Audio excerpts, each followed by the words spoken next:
Na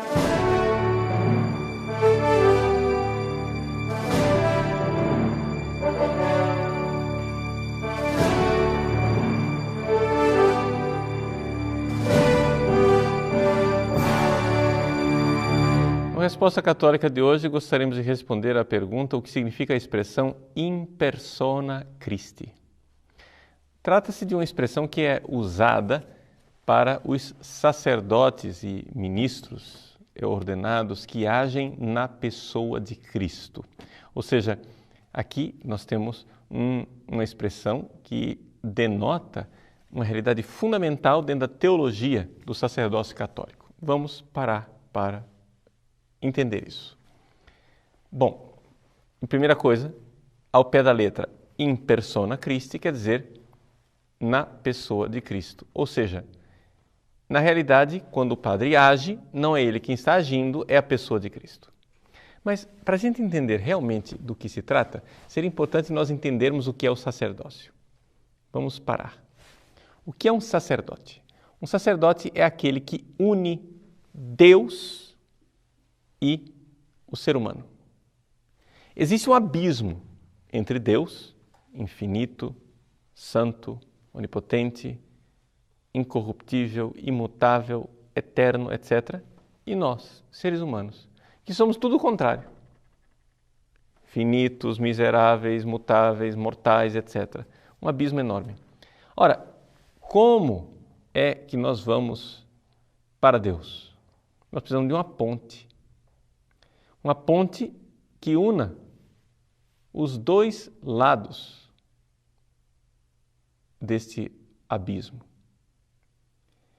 É então que nós precisamos de um pontífice, ou seja, de alguém que faça uma ponte para a gente passar para o outro lado. É aquilo que é próprio do sacerdote. Então, o sacerdote é aquele que une. Por exemplo, desde toda a antiguidade, e é assim que a carta aos Hebreus começa a explicar o que é sacerdócio, se sabe muito bem que os anjos são sacerdotes. Como que os anjos são sacerdotes? Bom, os anjos são sacerdotes porque eles vêm trazer mensagens de Deus, né? Gabriel, o arcanjo, veio e trouxe uma mensagem para Maria, olha só. Mas também está escrito que os anjos levam as nossas orações para o céu. Então vejam só, eles ficam, né, fazendo essa ligação entre Deus e os homens. Então os anjos são sacerdotes de alguma forma. Mas a carta aos Hebreus esclarece que Jesus é um sacerdote muito superior a todos os anjos.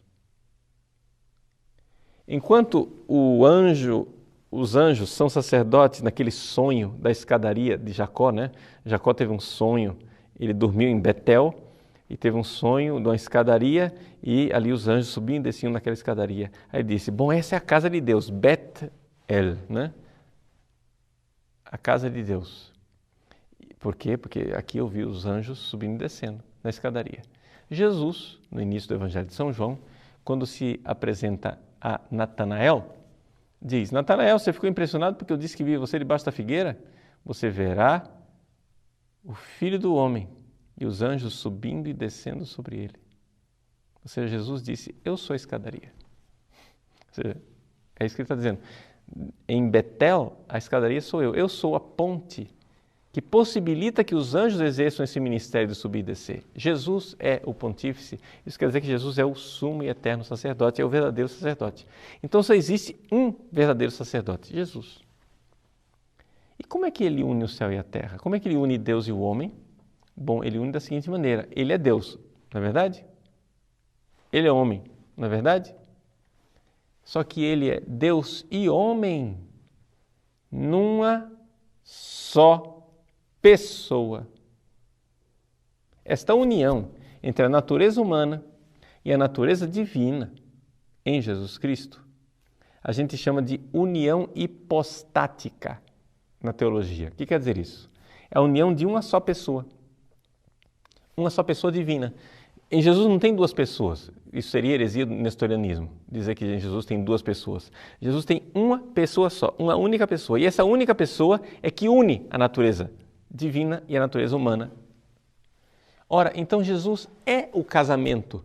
Ele é a ponte, ele é a união entre os dois extremos do abismo. Nele se uniu o homem e Deus, Deus e o homem. Ele, sendo perfeitamente Deus, veio, se tornou perfeitamente homem e ali, na pessoa dele, céus e terra estão unidos, o homem e a divindade, a humanidade e a divindade unidos, na pessoa de Cristo.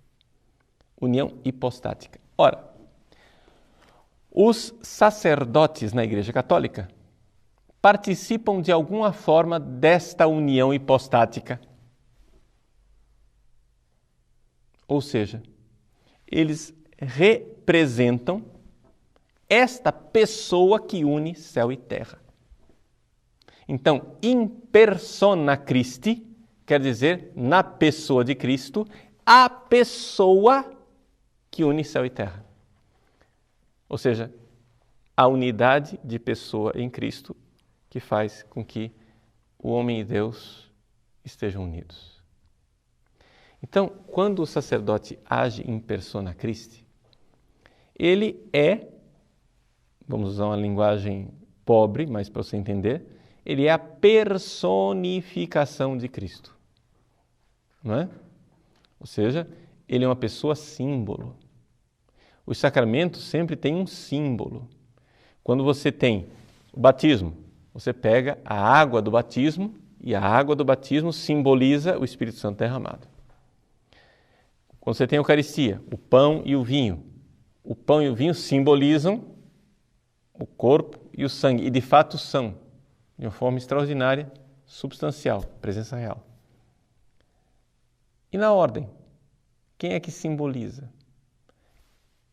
O homem que é ordenado simboliza. Aquele ser humano do sexo masculino que é ordenado simboliza o Cristo encarnado que se fez homem. Então o Espírito Santo é derramado sobre ele e ali ele recebe uma especial união com Cristo. E esta especial união com Cristo faz com que ele atue in persona Christi, na pessoa de Cristo. Então, o sacerdote, o padre, ele tem uma espécie de instrumentalidade nas mãos de Cristo. O Cristo é quem age, ele é um instrumento. Mas não é um instrumento passivo, como eu pego uma caneta e essa caneta é passiva na minha mão. É um instrumento que é humano, livre. E quanto mais ele se deixa usar por Cristo, tanto mais Cristo irá agir nele. Quando um padre levanta a mão e diz, eu te absolvo, quem está absolvendo é Cristo. E o padre é instrumento. Um instrumento livre, mas é instrumento. Quando o padre diz, isto é meu corpo, quem está dizendo isso é Cristo. O padre é instrumento livre, mas... Então ele está agindo lá in persona Christi, quer dizer, a pessoa que está agindo lá, na verdade, quem é sujeito daquela ação é Cristo. A divina pessoa na qual céu e terra estão unidos. É isso que quer dizer a expressão in persona Christi.